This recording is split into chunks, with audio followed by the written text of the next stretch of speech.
راشد خان یو ځل بیا زړونه وګټل. د نجونو طبي زده کړو بندېدو په اړه یې غږ پورته کړ. وایي دا سمه لار نه ده. دا چې نورې څه ویلي نو جزئیات هم دلته وګورئ او چینل هم سبسکرایب کړئ. د طالبانو وروستی اقدام چې نجونې د نیمه عالي طبي زده کړو څخه محرومې کړې او دروازې یې ورباندې بندې کړې، د عامو افغانانو او نړیوالو ترڅنګ ان طالب فعالان هم یاد اقدام وغنده او یو ظالمانه پریکړه وګڼله. اوس تازه د افغانستان د کرکټ ستوري راشد خان هم په دې اړه خوله خلاصه کړه. راشد خان لیکلي تعلیم په اسلامي لارښوونه کې مرکزي ځای لري چې د ښځو او نارینه‌و لپاره د پوهې د لاسته راوړلو ټینګار کوي. قرآن د زده کړې اهمیت څرګندوي او د دواړو جنسونو مساوي معنوي ارزښت مني.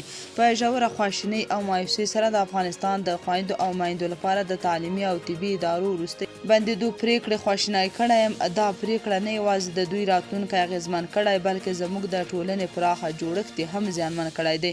هغه درد او خفګان چې دوی د ټولنیزو رسنیو له لارې څرګندوي زموږ لپاره د دوی د مبارزې یو دردناک یاد دی. افغانستان زموږ ګران ټاټوبی په یو مهم پړاو کې ولاړ دی. هېواد په هره برخه کې مسلکي کسانو ته سخته اړتیا لري، په ځانګړې توګه په طبي برخه کې د ښځینه ډاکټرانو او نرسانو جدي کموالی خورا اندېښمن کوونکی دی، ځکه دا په مستقیم ډول د ښځو د روغتیا او عزت اغېزمنوي. دا حیاتي ده چې زموږ خویندې او میندې داسې طبي پاملرنې ته لاسرسی ولري چې د هغوی اړتیاوې په رښتینې توګه درک کړي.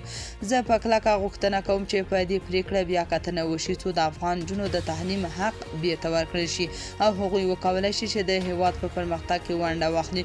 ټولو ته د تعلیم برابرول یوازې یوه ټولنیزه دنده نه بلکې یو اخلاقي مسؤلیت دی چې زموږ په عقیده او ارزښتونو کې ژورې ریښې لري. نو زموږ خویندو ته د اسلام مقدس دین د اصولو مطابق د زده کړو زمینه برابره شي. د راشد د یاد اعلان د افغانانو تود هرکلي سره مخ شوی. وایي راشد خان د کرکټ اتل ترڅنګ یو غوره او بااحساسه انسان او افغان هم دی چې تل د حق غږ پورته کوي. تاسو په دې اړه څه نظر لرئ؟ کمنټ کې شریک او چینل هم سبسکرایب کړئ.